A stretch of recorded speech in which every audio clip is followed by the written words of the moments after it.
بسم الله الرحمن الرحيم. السلام عليكم ورحمة الله وبركاته. إن الحمد لله نحمده ونستعينه ونستغفره ونعوذ بالله من شرور أنفسنا وسيئات أعمالنا. من يهده الله فلا مضل له ومن يضلل فلا هادي له، وأشهد أن لا إله إلا الله وحده لا شريك له، وأشهد أن محمدا عبده ورسوله.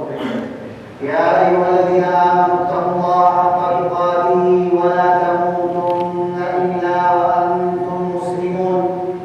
يا أيها الناس اتقوا ربكم الذي خلقكم من نفس واحدة وخلق منها زوجها وبث منهما رجالا كثيرا ونساء، واتقوا الله الذي تساءلون به والأرحام إن الله كان عليكم رقيبا. يا أيها الذين آمنوا اتقوا الله وقولوا قولا سديدا يصلح لكم أعمالكم ويغفر لكم ذنوبكم، ومن يطع الله ورسوله فقد فاز فوزا عظيما. أما بعد، فإن أصدق الكلام كلام الله تعالى، وخير الهدى هدى محمد صلى الله عليه وسلم، وشر الأمور محدثاتها، وكل محدثة بدعة، وكل بدعة ضلالة، وكل ضلالة في النار. أيها الإخوة، نسأل الله سبحانه وتعالى فتح خير هذه الليلة وفتحها وبركتها وهداها، وأحمد الله سبحانه وتعالى أن يسر لنا هذا الاجتماع، حيث أجتمع بكم هنا في جزيرة بالي مع إخواني المسلمين في بيت من بيوت الله سبحانه نتذاكر أمور ديننا، فالحمد لله حمدا كثيرا طيبا. إن الحمد لله نحمده ونستعينه ونستغفره.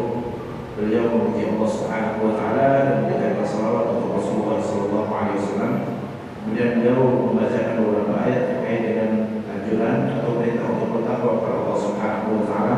Wahai orang-orang yang beriman, bertakwalah kepada Allah dengan sebenar dan takwa, dan jangan kalian tertipu melainkan dalam keadaan muslim. Beliau mengucapkan sangat bahagia sekali bisa bertemu dengan bapak-bapak dan ibu sekalian di masjid atau di rumah dari Allah ini di Pulau Bali, dan ini adalah satu keberkahan dari Allah Subhanahu wa taala kepada kita, merupakan nikmatnya Allah sudah kumpulkan kita, dan saya datang dari negeri Arab, datang ke sini untuk bertemu dengan saudara-saudara saya sesama muslim. أيها الإخوة، إن نعم الله سبحانه وتعالى نعم كثيرة لا تحصى، وسأتكلم في هذه المحاضرة عن نعمة من أهم النعم التي أنعم الله سبحانه وتعالى بها علينا، ألا وهي نعمة الوقت ونعمة الزمان. Allah Subhanahu wa taala sudah memberikan kepada kita nikmat yang sangat banyak sekali, dan di antara nikmat yang sangat penting yang perlu kita syukuri adalah nikmat waktu, atau nikmat Allah Subhanahu wa taala berikan kesempatan kepada kita untuk beribadah kepada-Nya. فهذا الوقت الذي وهبنا الله سبحانه وتعالى إياه نستطيع العيش ونستطيع العمل ونستطيع أن نعبد الله سبحانه وتعالى، ولو لم يكن عندنا هذا الوقت لما استطعنا أن نعمل شيئا. Dengan waktu ini kita bisa gunakan untuk hidup, untuk makan, untuk beribadah, dan untuk segala hal yang bisa kita lakukan. Dan ini adalah nikmat besar yang Allah berikan kepada kita. Kalau Allah tidak berikan waktu yang luang kepada kita, maka kita tidak bisa melakukan semuanya. ولأهمية هذه النعمة نجد الله سبحانه وتعالى قد أقسم بها في القرآن في أكثر من موضع، فقال سبحانه: والعصر والفجر والشمس وضحاها وغير ذلك من الأقسام التي أقسم الرب سبحانه وتعالى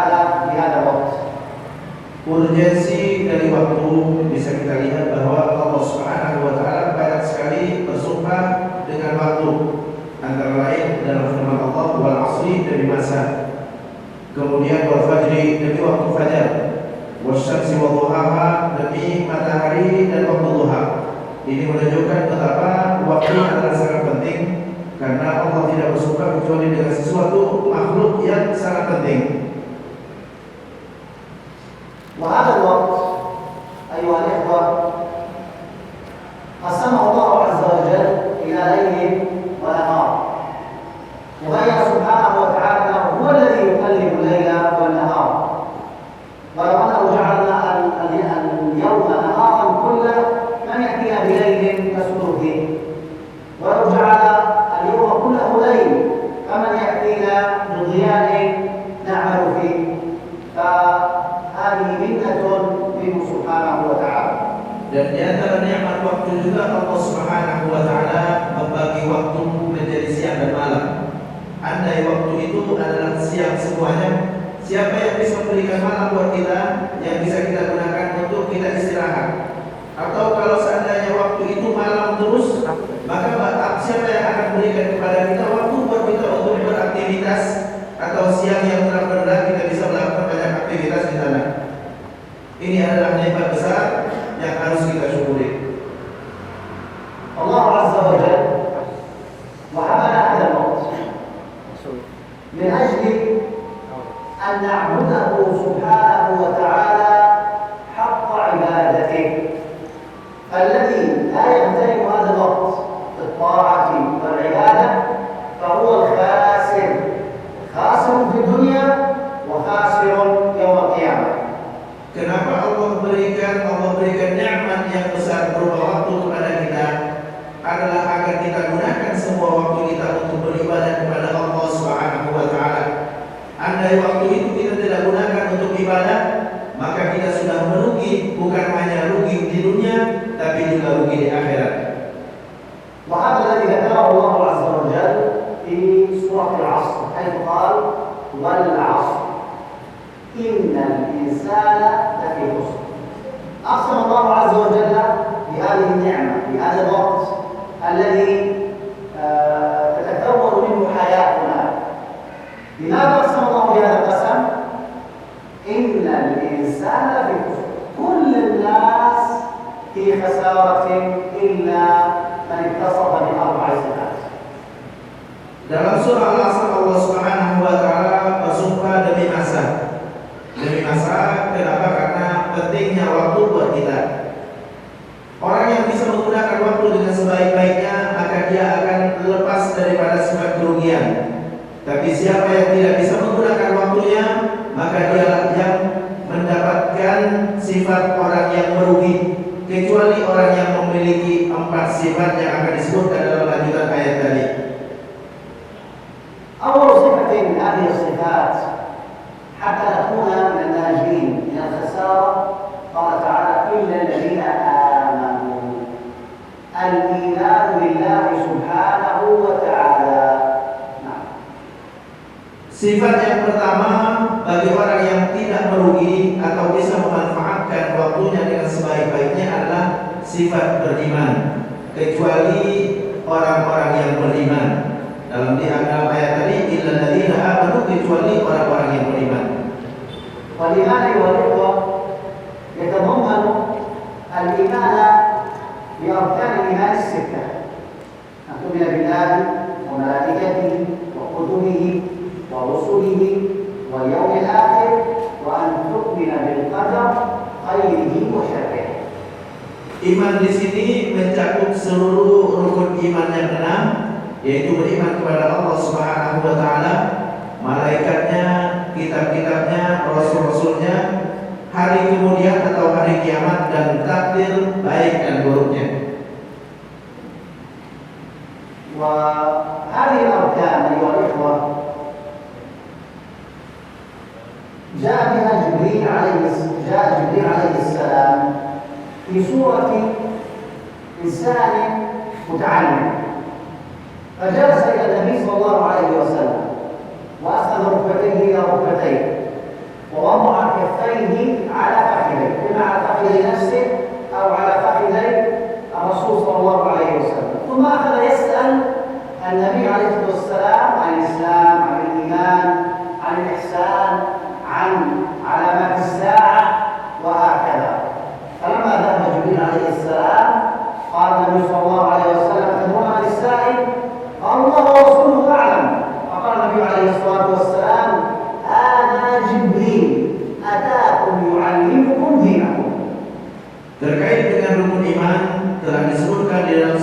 hadis yang panjang di mana malaikat Jibril telah datang kepada Rasulullah SAW dalam bentuk manusia.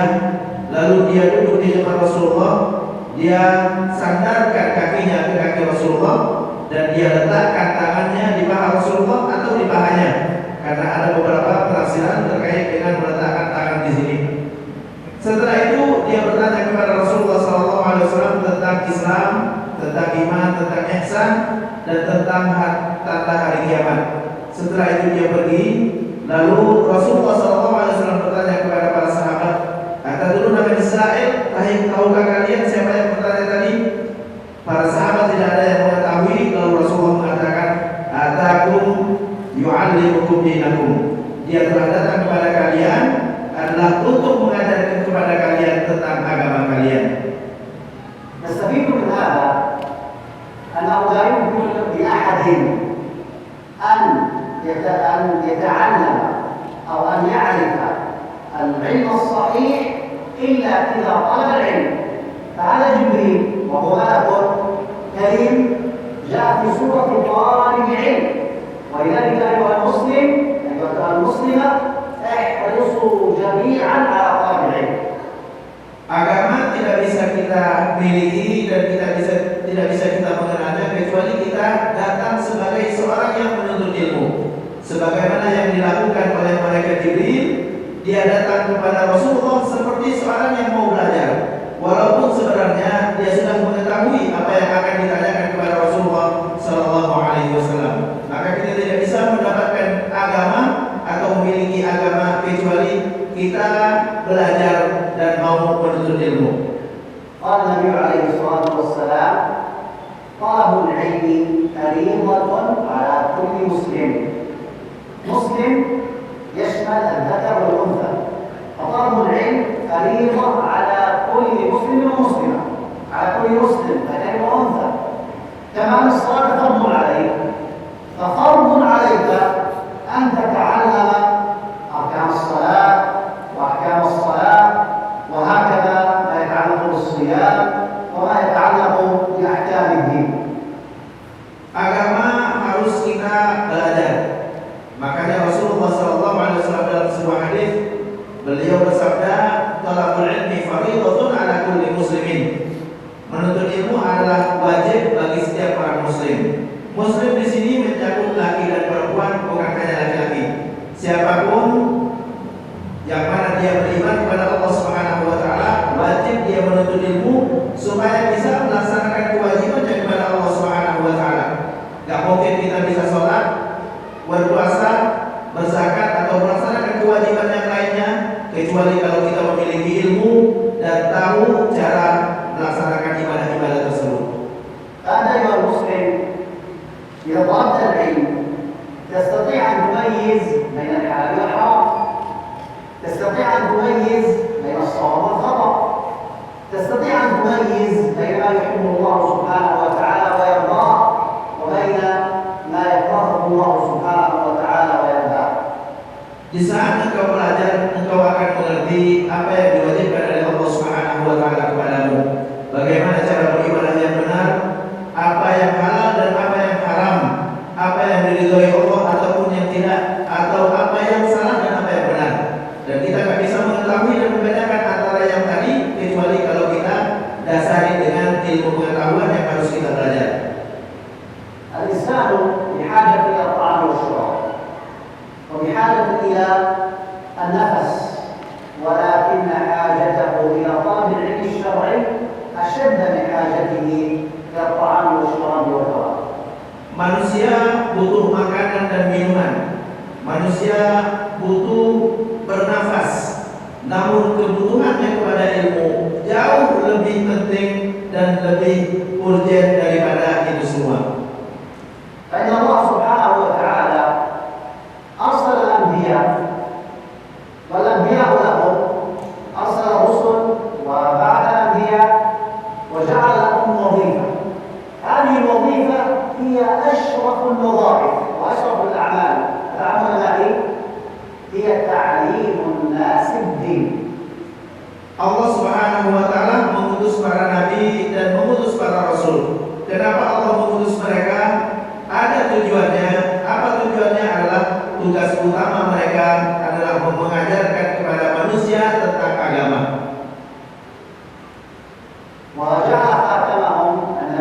الله عليه وسلم حاملا بهذه المعاني كلها. وقال تعالى: هو الذي بعث في الأميين رسولا منهم يتلو عليهم آياته ويزكيهم ويعلمهم الكتاب والحكمة وإن كانوا من قبل لفي ضلال مبين.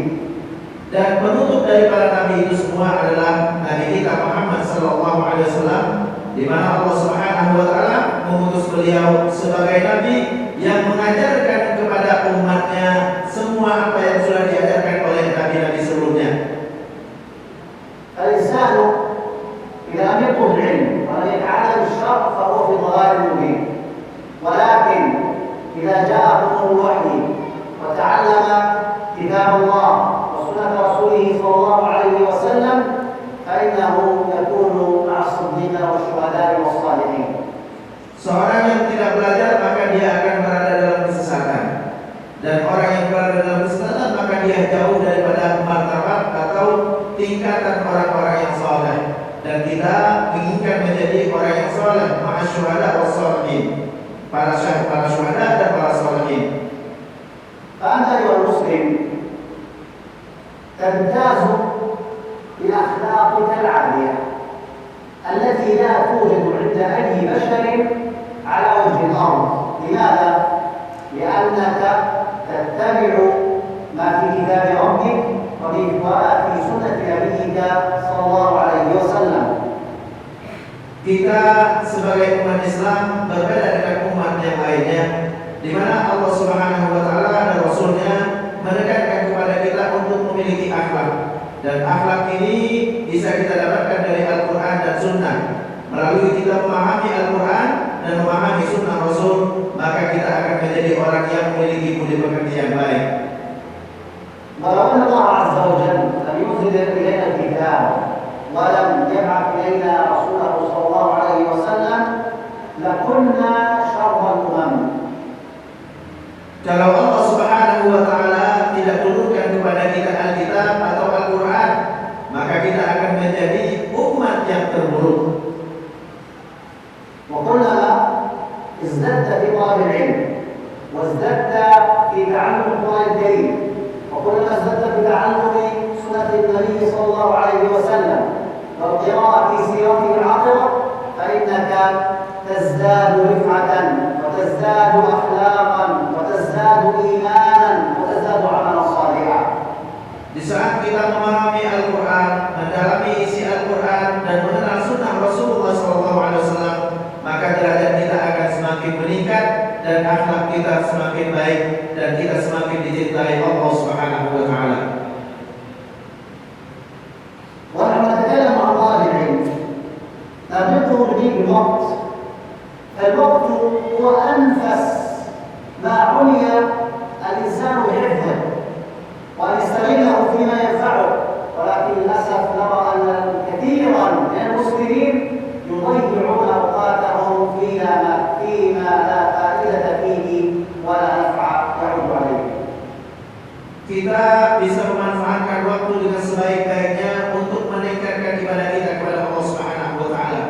Namun sangat disesalkan, banyak sekali di antara kita atau di antara umat yang melalaikan waktunya dan tidak memanfaatkan dengan sebaik-baiknya, bahkan hilang waktunya, tidak ada faedah sama sekali. وأذكر في هذا المقام قصة حدثت بعد وفاة النبي صلى الله عليه وسلم في وقت الصحابة رضي الله عنهم.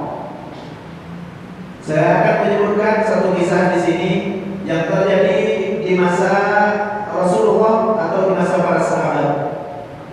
هذه القصة حدثت بين شابين، الأول منهما ابن عباس رضي الله عنهما، عبد الله بن عباس ابن عم النبي عليه الصلاة والسلام، والثاني صديق له من الأنصار.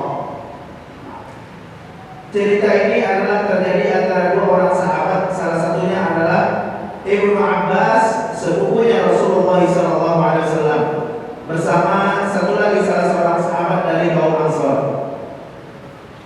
قال ابن عباس رضي الله عنه لصاحبه الأنصاري: هلم بنا نطلب العلم على صحابة الرسول صلى الله عليه وسلم. فقال له ذلك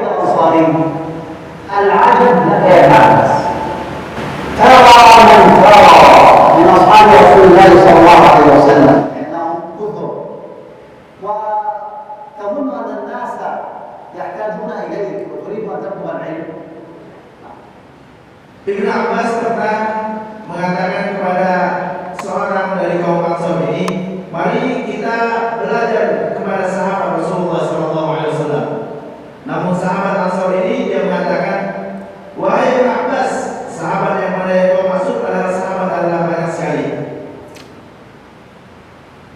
فترك ابن عباس رضي الله عنهما وأخذ يتتبع الصحابة رضي الله عنهم ويسألهم ويطلب العلم عليهم حتى أصبح ابن عباس رضي الله عنهما يجلس على كرسي التعليم ويعلم الناس ويفتي الناس. أما ذلك الأنصاري فقد ذهب إلى السوق وأخذ يتاجر ويعمل ويجمع المال، ولما رأى ما وصل إليه ابن عباس رضي الله عنهما فقال لقد كنت أعقل مني يا ابن عباس. Namun setelah mendapatkan jawaban demikian, Ibnu Abbas pun meninggalkannya dan melakukan apa yang dia inginkan, yaitu belajar kepada sahabat-sahabatnya Rasulullah SAW. Setelah beliau belajar dengan para sahabat, beliau menjadi orang yang berilmu dan duduk di atas kursi mengajarkan manusia tentang agama.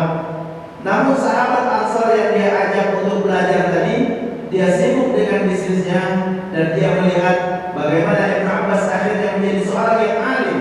Dan dia dapati sudah duduk di atas kursi seorang guru, dan dia mengatakan, ya Ibnu Abbas, engkau ternyata lebih berakal daripada saya.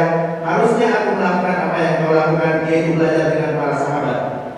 فطلب العلم يحتاج منا إلى جهد ويحتاج منا إلى تعب، وليس هو بالأمر السهل أن يكون إنسان جالس أو نائم ويستيقظ فيجد نفسه قد أصبح عالما، لا، وإنما لابد أن يسلك طريق العلماء ويسلك طريق طالب العلم حتى يكون من الموفقين ويكون من العلماء.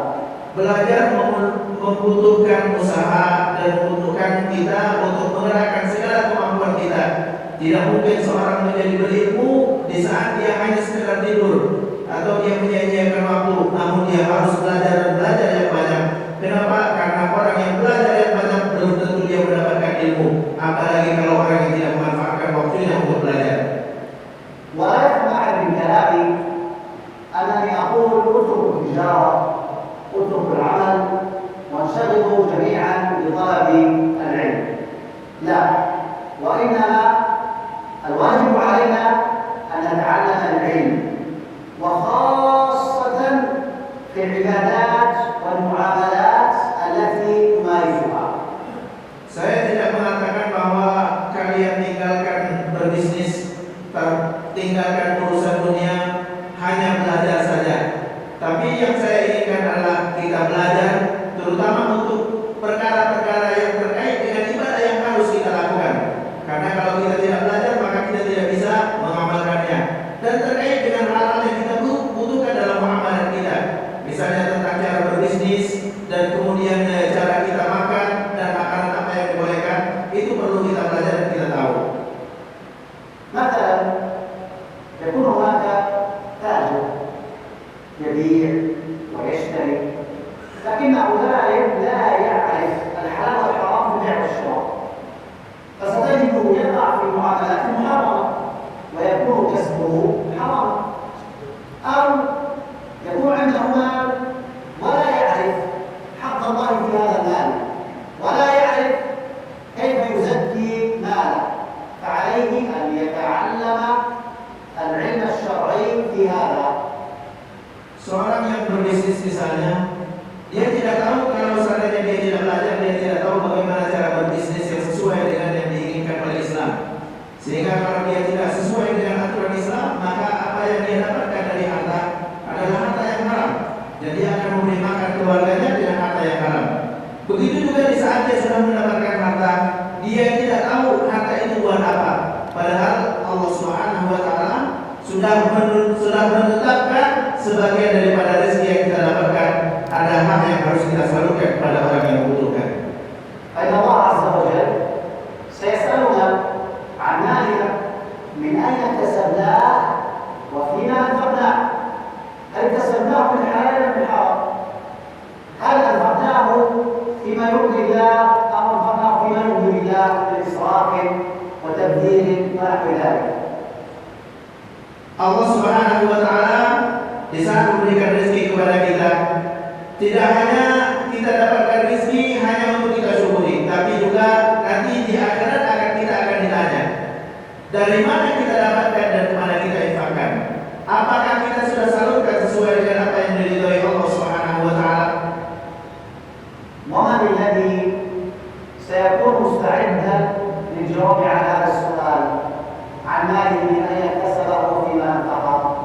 لا يكون مستعدا للجواب على هذا السؤال إلا من طلب العلم، إلا من عرف الحلال والحرام في البيع والشراء.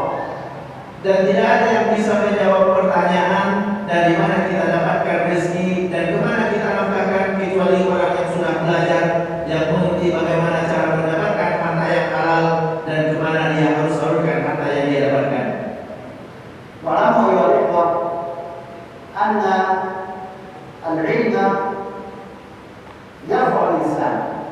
قال الله عز وجل: يرفع الله الذين آمنوا منكم والذين أوتوا العلم درجات. هنا جمع بين الذين أوتوا العلم وبين الذين أوتوا الإيمان. لماذا؟ لأنه لا يمكن أن يزيد الإيمان ولا أن يتأتى الإيمان إلا بطلب العلم الشرعي، إلا بتعلم كتاب الله سبحانه وتعلم سنة رسوله صلى الله عليه وسلم. Orang yang berilmu Allah akan mengangkat derajatnya, sebagaimana disebutkan di dalam firman Allah Subhanahu wa taala, yarfa'illahu alladhina amanu minkum walladhina utul ilma darajat. Allah mengangkat derajat orang yang beriman dan orang yang berilmu. Kenapa dua sifat ini disebutkan? Karena iman tidak mungkin bertambah kecuali kita dengan belajar atau menuntut ilmu. Orang yang tidak menuntut ilmu, maka imannya susah untuk bertambah. Dan kita akan semakin bertambah iman kita kalau kita terus dan terus untuk belajar atau mengenal hukum syara. أيها الأخوة، لو قرأنا القرآن الكريم كله من أوله إلى آخره لا نجد فيه أن النبي صلى الله عليه وسلم قال: وقل رب زدني مالا. ولا نجد أن النبي صلى الله عليه وسلم قال: وقل رب زدني بيوتا. ولم يقل: وقل رب زدني أولادا ولا زوجات ولا أي شيء من خطاب الدنيا الفاني. وإنما قال النبي صلى الله عليه وسلم في القرآن من ربه عز وجل الازدياد بشيء واحد. ما هو؟ العلم. وقل رب زدني علما. فإذا كان النبي المصطفى صلى الله عليه وسلم عليه يقول: وقل رب زدني علما، فما بالكم بنا نحن الجهلاء الضعفاء المقصرون؟ Allah Subhanahu wa taala perintahkan kepada Rasulullah sallallahu alaihi wasallam di dalam Al-Qur'an untuk mengatakan wa qul rabbi zidni ilma, katakan wahai Muhammad, ya Tuhanku tambahkan kepadaku ilmu. Tidak ada di dalam Al-Qur'an dari awal sampai akhir di mana Allah mengajarkan kepada Rasulnya untuk berdoa, ya Allah tambahkan kepadaku rumah, tambahkan kepadaku harta, tambahkan kepadaku anak, tambahkan kepadaku istri. Tapi Allah Subhanahu wa taala perintahkan kepada Rasulnya untuk meminta agar ditambahkan ilmunya. Padahal Rasulullah sallallahu alaihi wasallam adalah makhluk yang paling berilmu di antara kita dan kita belum seberapa dibandingkan Rasulullah. Apalagi jika kita adalah orang-orang yang bodoh yang tidak mengenal sama sekali, harusnya lebih banyak berdoa dan meminta agar ditambahkan ilmu oleh Allah Subhanahu wa taala. طلبنا العلم وتعلمنا وعرفنا الحلال من الحرام وعرفنا الواجب من المندوب والحرام من المكروه وعرفنا المباحات. ما الواجب علينا بعد ذلك؟ الواجب علينا أن نعمل بهذا العلم، أن نطبق هذا العلم. ولذلك جاء في كثير من الآيات في القرآن الكريم: إلى الذين آمنوا وعملوا الصالحات. فلا بد من عمل الصالحات أيها الإخوة. Setelah kita belajar kita mengenal yang wajib, yang haram, yang makruh, yang mubah, atau yang halal daripada makanan atau yang haram, atau dari cara berbisnis yang benar atau yang salah. Apa yang harus kita lakukan setelah itu? Ada kewajiban yang kedua yang Allah sebutkan di dalam surah Al-Asr, yaitu illal ladzina amanu wa 'amilus shalihat, dan beramal saleh. Ilmu yang kita dapatkan adalah harus kita amalkan supaya memberikan berkah pada hidup kita. وإذا عملت الصالحات تعلمت العلم الصحيح، وعملت الصالحات فإنك تكون بذلك قد كملت نفسك. Jika kita sudah beramal saleh, mengamalkan ilmu yang kita dapatkan, maka kita sudah menyempurnakan diri kita.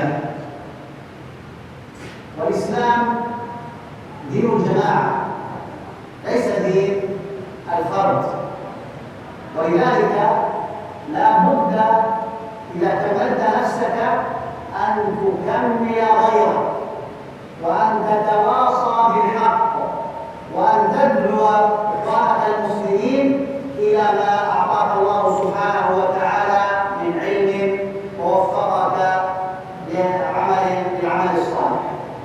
Di saat kita sudah beriman, kita sudah belajar, kita sudah mengamalkan, tidak cukup kita dengan hidup benar sendiri, tapi kita juga harus mengajak orang lain. Kenapa? Karena Islam adalah agama jamaah, agama yang tidak cukup dengan kita berbuat baik sendiri, tapi kita harus dengan mengajak orang di sekitarnya. Ilmu yang kita miliki harus kita sebarkan, dan kita harus mengajak orang lain juga beramal saleh seperti yang kita lakukan. وأختم هذه الكلمة بآخر صفة من الصفات. الصفة الأولى الإيمان، والإيمان لا بد فيه من العلم الشرعي. الصفة الثانية العمل الصالح. الصفة الثالثة أن تدعو غيرك إلى الحق الذي أعطاك الله سبحانه وتعالى إياه. الصفة الرابعة الصبر. نعم. Setelah kita beriman dan beramal soleh, sifat yang ketiga untuk kita menjadi orang yang tidak merugi di dalam waktu kita adalah kita hendaknya mengajak orang lain dengan kebenaran. Atau di dalam surah Al-Asr disebutkan wa tawassaw bil haq, mengajak orang lain atau selalu berwasiat dengan kebenaran. Dan sifat yang keempat adalah kita mengajak orang untuk selalu bersabar. والصبر أيها الإخوة جاء ذكره في القرآن الكريم في مقروء يعني في أكثر من 70 موضع. ذكر في القرآن في أكثر من 70 موضعا. فكل عباداتنا تحتاج منا إلى الصبر. الآن جلوسنا في هذا المسجد جلوس لطلب العلم، أليس كذلك؟ من الذي استطاع أن يجلس؟ الصبر، لأنك أن تجلس وأن تحبس نفسك وأن ترجع إلى بيتك وأن تستمع إلى العلم، هذا يحتاج منك إلى صبر. وكذلك العبادات، المسلم يأتي ويصلي الصلوات كلها في المسجد، وخاصة صلاة الفجر وصلاة العشاء. إن لم يكن عندك صبر هل تستطيع أن تأتي وتتحمل المشاق والمتاعب لأجل الصلاة؟ لا. ولذلك الصبر يدخل في كل الدين. Kenapa Allah Subhanahu wa taala tegaskan sifat yang keempat adalah selalu berwasiat dengan kesabaran, karena sabar adalah kunci kita bisa menjalani hidup di dunia dalam semua aktivitas kita. Semua kewajiban dan ibadah kita butuh kesabaran. Tidak ada orang yang menjalankan sholat dalam tepat waktu atau menjalankan sholat berjamaah datang ke masjid melainkan karena kesabaran, karena dia memiliki sifat kesabaran. Begitu juga kita datang di sini untuk menuntut ilmu, untuk mendengarkan ceramah atau mendengarkan ilmu adalah bagian daripada kita memiliki sabar. Sabar adalah kunci kita mendapatkan kesuksesan. Makanya di dalam Al-Quran Allah Subhanahu wa taala menyebutkan kalimat sabar di dalam Al-Quran tidak kurang dari 70 kali.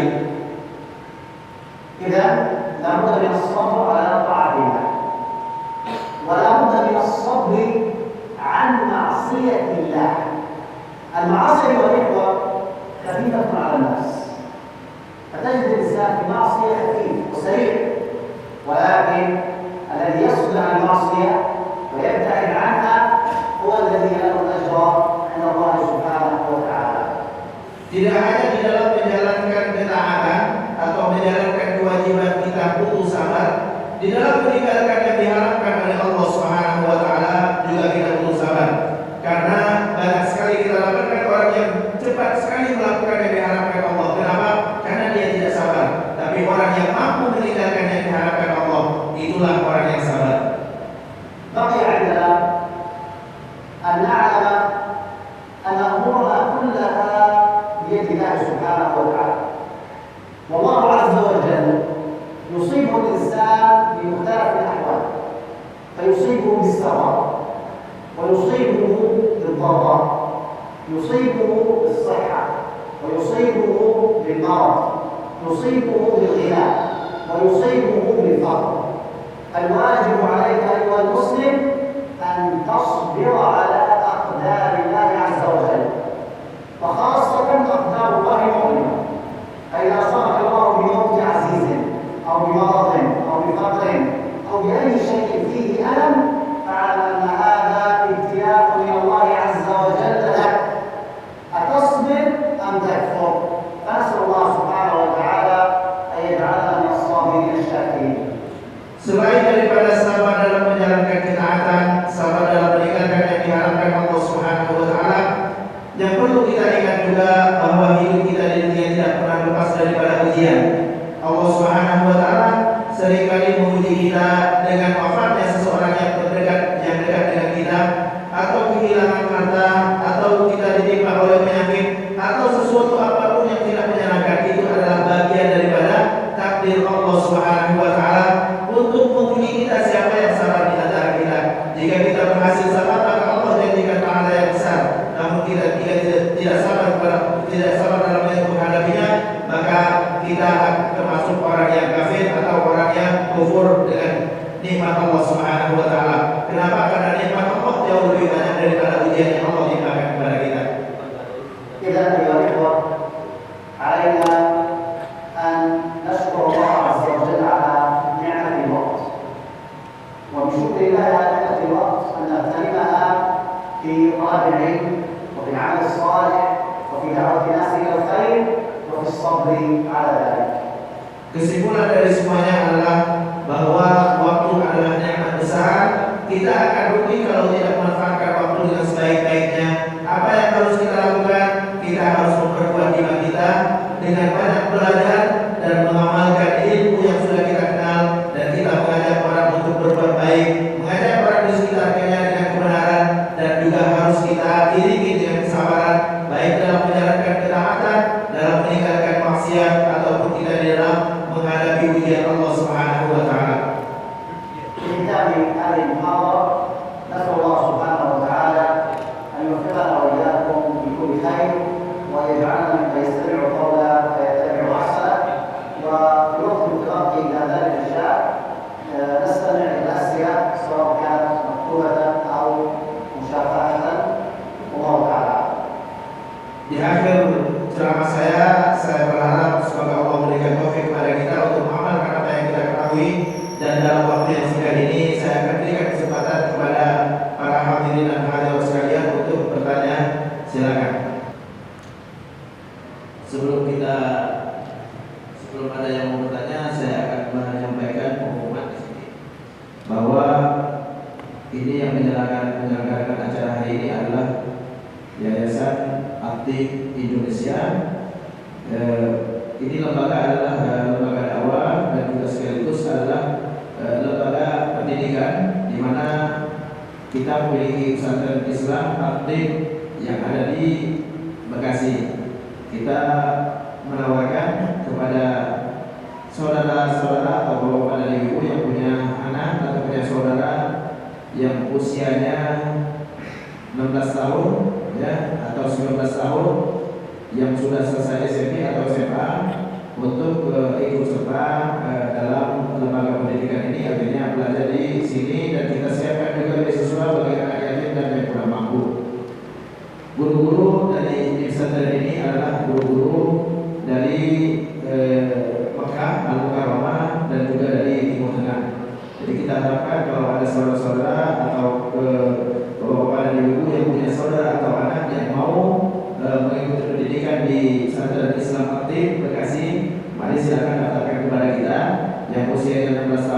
SMP atau 19 tahun tamat SMA. Kemudian di samping itu kita juga membuka donasi untuk Syria melalui Yayasan Aktif di Indonesia. Silakan bapak-bapak dan ibu yang mau menyalurkan, silakan melalui yayasan kami, yaitu Yayasan Aktif di Indonesia. Demikian ini pengumuman dari kami. Silakan kalau ada yang mau bertanya. Bismillahirrahmanirrahim. Wassalatu wassalamu أيها الإخوة، هذا السؤال جيد، ولابد أن يسأل الإنسان عن مسائل الدين ولا يستحيل في السؤال عن مسائل الدين. أما هذا الدعاء اللهم إني أسألك علما نافعا ورزقا واسعا وعملا متقبلا ثبت نحو هذا الدعاء عن النبي عليه الصلاة والسلام، ولكن لا يخصص بصلاة الفجر، وإنما يدعو الإنسان يعني بما شاء ويكثر من الدعاء، خاصة في المواطن التي كان يكثر فيها النبي عليه الصلاة والسلام الدعاء، مثلا بين الأذان والإقامة، في السجود وأنت ساجد، بعد الانتهاء من التحيات والصلاة الإبراهيمية قبل السلام. هذا الموطن أيضا كان النبي صلى الله عليه وسلم يكثر فيه من الدعاء، وأثر عنه أدعية كثيرة صلوات الله وسلامه عليه كان يدعوها. أما الدعاء بعد الصلاة فهذا أنا لا أعرف أنه موجود في السنة، فاحرصوا على الدعاء في الصلاة بين الأذان والإقامة، بعد التشهد وقبل السلام، في الثلث الآخر من الليل قبل صلاة الفجر. فهذه كلها مواطن يستجاب فيها الدعاء، وندعو بما ثبت عن النبي صلى الله عليه وسلم، وندعو بما نشاء، لكن لا نخصص دعاء معين لصلاة الفجر، دعاء معين لصلاة الظهر، دعاء معين لصلاة العصر، وهكذا. والله تعالى. Pertanyaan adalah sesuatu yang bagus ya. Kita perlu bertanya tentang urusan-urusan agama kita ya, tidak perlu kita malu dalam bertanya. Terkait dengan pertanyaan tadi adalah tentang doa Allahumma inni as'aluka ilman nafi'a wa rizqan wasi'a wa 'amalan mutaqabbala. Ini doa tidak dikhususkan di waktu salat subuh. Banyak sekali doa yang datang dari Rasulullah SAW selain daripada doa yang seperti ini. Boleh kita baca di waktu yang manapun, kapanpun boleh kita baca, dan kita lebih-lebih membacanya di waktu-waktu yang ijabah, waktu mustajab, yaitu antara lain antara azan dengan qomat, ya, antara azan dengan qomat, di waktu kita sujud, ya, inna aqrab ma yakunu bainal 'abdi wa rabbi as-sujud. Banyak-banyak kita berdoa di saat sujud. Setelah kita membaca tahiyat, itu adalah waktu yang mustajab kita berdoa. Di sepertiga malam yang terakhir juga dianjurkan kita membaca doa yang banyak, dan banyak lagi waktu-waktu yang lain yang kita dianjurkan untuk memperbanyak doa. Boleh kita membaca doa yang sudah datang dari Rasulullah SAW, boleh yang tidak datang dari Rasulullah. Kenapa? Karena kita dianjurkan untuk memperbanyak doa. Minta apa saja yang boleh kita, yang bisa kita minta kepada Allah Subhanahu Wa Taala. Yang tidak boleh adalah kita minta sesuatu yang mustahil, yang tak mungkin Allah kabulkan kepada kita. Tapi kalau kita meminta sesuatu yang bisa diminta oleh semua orang, maka kita boleh kita minta, walaupun itu tidak ada dari Rasulullah SAW. Dan kita dianjurkan untuk berdoa di saat kita di dalam sholat. Itu lebih utama ketimbang kalau kita berdoa setelah sholat, karena tidak ada hadis yang menyebutkan Rasulullah doa setelah sholat. Tapi sebelum, di saat kita sholat, itu lebih kita ditekankan untuk berdoa kepada Allah Subhanahu Wa Taala. Berdoa apa saja kita dianjurkan. Tidak ada yang salah di saat kita berdoa kepada Allah.